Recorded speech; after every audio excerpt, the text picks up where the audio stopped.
Hi friends. आशा करता हूँ कि आप सभी बहुत अच्छे होंगे। जो भाभा एटॉमिक रिसर्च सेंटर द्वारा 1 ईयर का डिप्लोमा इन रेडियोलॉजिकल फिजिक्स का किया करवाया जाता है। मैंने पोस्ट एमएससी जो डिप्लोमा इन रेडियोलॉजिकल फिजिक्स है उससे रिलेटेड हम लोग एक दो वीडियो पहले डाल चुके हैं। आज के वीडियो में हम लोग इस ईयर का जो एडमिट कार्ड है, अभी कुछ ही दिनों में एग्ज़ाम होने वाला है, तो उससे रिलेटेड एडमिट कार्ड से रिलेटेड कुछ कन्फ्यूज़न अभी भी है। तो वो एडमिट कार्ड से रिलेटेड बातें, कौन कौन से कैंडिडेट सेलेक्ट हुए हैं फॉर रिटन एग्ज़ाम और इंटरव्यू में किस तरह के क्वेश्चंस रह सकते हैं, उसके ऊपर हम लोग इस वीडियो में थोड़ा बहुत डिस्कशन करेंगे। तो सबसे पहले एडमिट कार्ड से रिलेटेड बात देखी जाए तो एडमिट कार्ड डाउनलोड करने के लिए सबसे पहले आप जो वेबसाइट में पहले भी बताया था कि recruit.barc.gov.in पर क्लिक करिए। उसके बाद आपको ये इंटरफेस खुलेगा। यहाँ पर आप लॉगिन वाले सेक्शन में जाइए। जैसे पहले हम एप्लीकेशन के लिए हम लोग लॉगिन किए थे उस तरह से लॉगिन करिए। लॉगिन करने के बाद आपको इस तरह का लॉगिन वाला पेज खुलेगा, जहाँ पर आपको अपना ईमेल आईडी और पासवर्ड देना है और साथ साथ यहाँ पर एक कैप्चा दिया हुआ। तो आपने फॉर्म भरते समय जो ईमेल आईडी और पासवर्ड के थ्रू साइन अप किया था वही डिटेल यहाँ पर दीजिएगा। लॉगिन करने के बाद आपको इस तरह का इंटरफेस खुलेगा। यहाँ पर आप सेकंड वाला सेक्शन जो ऑनलाइन एप्लीकेशन है उस पर क्लिक करिएगा। ऑनलाइन एप्लीकेशन क्लिक करने पर ये एक इस तरह का पॉपअप खुलेगा, जहाँ पर आपका जो सेकंड ऑप्शन आएगा वो है list my application. List my application पर क्लिक करते ही आपको इस तरह का इंटरफेस चला आएगा, जहाँ पर अगर इसके पहले भी आपने अगर भाभा एटॉमिक रिसर्च सेंटर का कोई फॉर्म भरा है तो एप्लीकेशन नंबर इधर से सीरियल वाइज, एप्लीकेशन के डेट, एडवर्टीजमेंट नंबर और नेम ऑफ पोस्ट इधर चले आएंगे। यहाँ पर आपके एप्लीकेशन का स्टेटस चला आएगा और लास्ट में ये कॉल लेटर का ऑप्शन आ जाएगा। तो अगर कॉल लेटर मान लीजिए कि भाभा एटॉमिक रिसर्च सेंटर ने अपडेट कर दिया है, तब आपको यहाँ पर प्रिंट का ऑप्शन दिखाएगा। आप प्रिंट पर क्लिक करिएगा और अपना कॉल लेटर जो है या एडमिट कार्ड जो है रिटन एग्ज़ाम के लिए वो आपका मिल जाएगा। उसको आप डाउनलोड कर लीजिए, प्रिंट कर लीजिए, क्योंकि बिना एडमिट कार्ड के एग्ज़ाम में आपको किसी तरह से अलाउ नहीं किया जाएगा। ठीक है, तो ये स्टेप्स हैं। तो एक बार ट्राई करके ज़रूर देखिएगा कि एडमिट कार्ड अभी तक अपडेट हुआ है कि नहीं। ठीक ना। नेक्स्ट अब हम लोग कुछ इम्पोर्टेंट डेट्स के बारे में जान लें। हम लोग जानते हैं कि रिटन टेस्ट जो नॉन स्पॉन्सर्ड कैंडिडेट्स का है वो 26/6/2022 संडे को है, 11 बजे से है। रिपोर्ट इसके 1 घंटा पहले आप लोग ज़रूर कर लीजिएगा।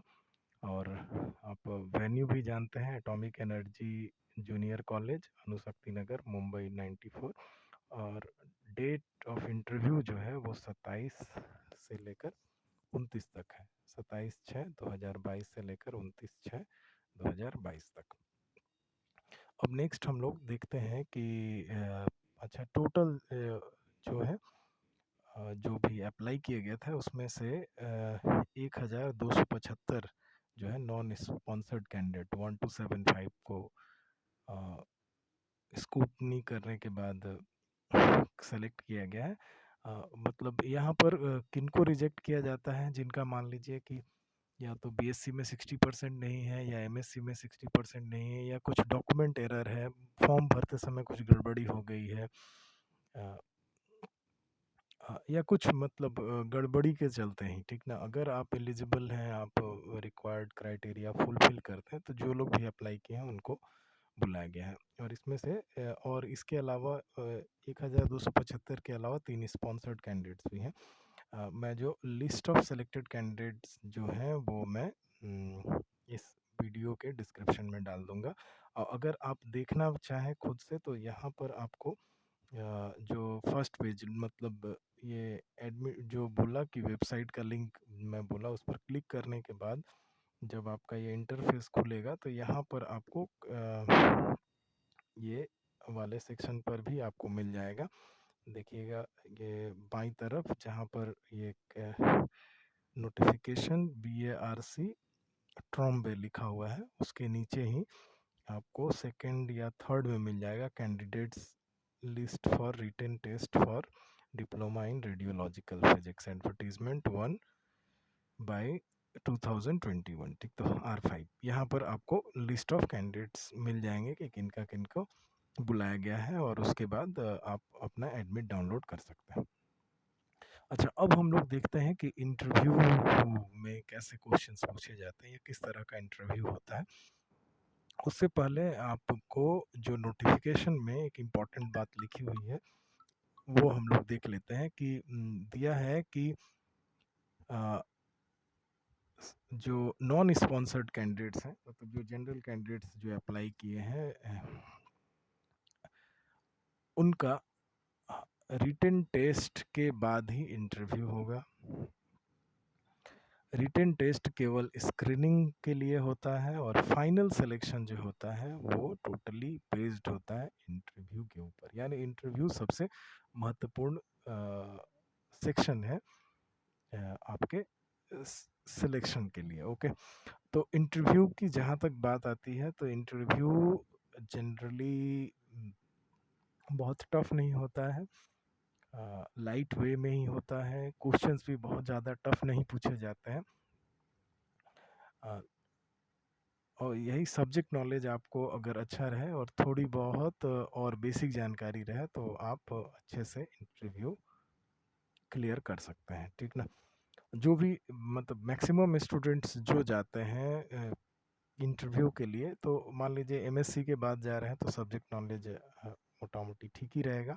बस अच्छे से प्रेजेंट करें जो भी आपके पास जानकारी है, तो आपका सिलेक्शन श्योर का श्योर हो सकता है।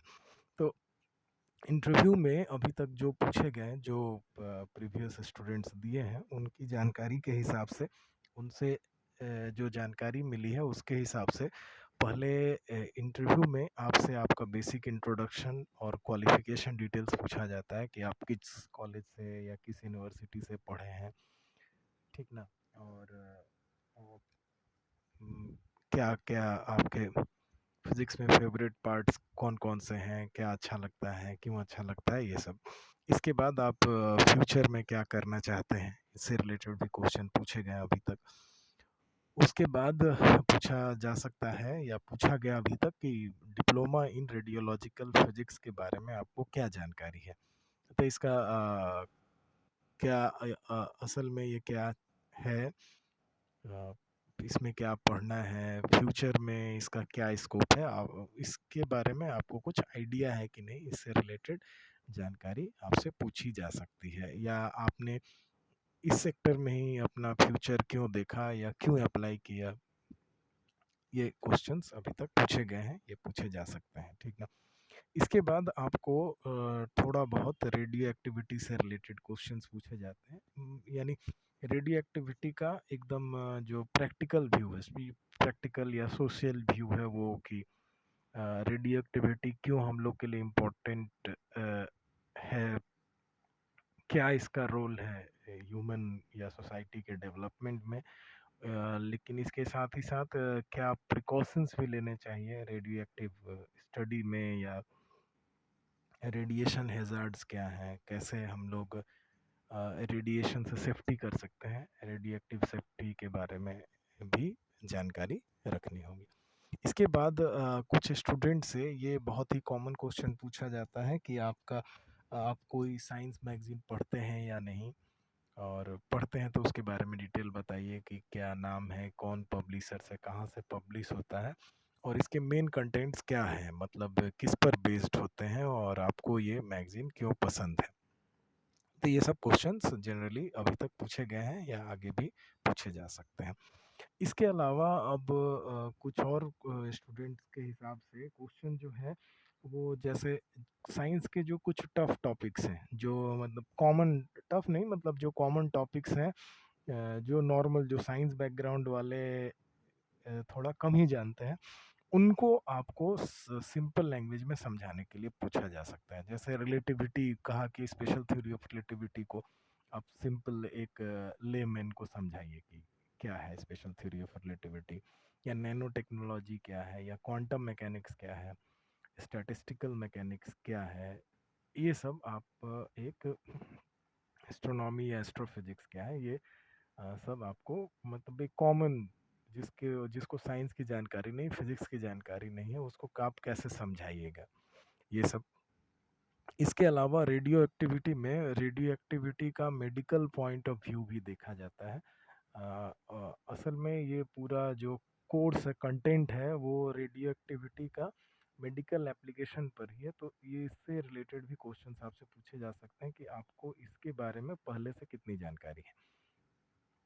तो कहाँ कहाँ पर मेडिकल साइंसेज में रेडियो एक्टिव रेडिएशन या रेडियो एक्टिविटी का यूज़ होता है, ये आप अच्छे से थोड़ा सा जानकारी हासिल कर लीजिएगा। इसके अलावा भारत में कहाँ कहाँ पर एटॉमिक और न्यूक्लियर रिसर्च सेंटर्स हैं। तो ये न्यूक्लियर रिसर्च सेंटर जहाँ भी हैं उनके बारे में थोड़ा बहुत बेसिक आइडिया आप ज़रूर इकट्ठा कर लें।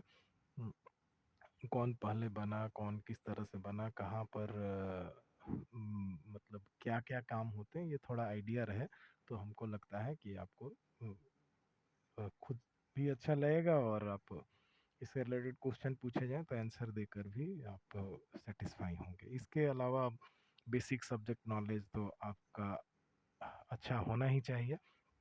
इसके बाद कभी कभी जनरल अवेयरनेस से भी क्वेश्चन पूछे जा सकते हैं।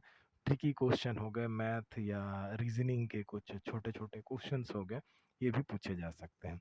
इसके अलावा प्रीवियस कुछ स्टूडेंट सब से ये एटॉमिक और न्यूक्लियर सेक्टर में इंडियन साइंटिस्ट के रोल के बारे में भी क्वेश्चंस पूछे गए हैं, ठीक ना, कि इंडियन साइंटिस्ट का रोल क्या है ओवरऑल एटॉमिक फिजिक्स या फिर न्यूक्लियर फिजिक्स के डेवलपमेंट में।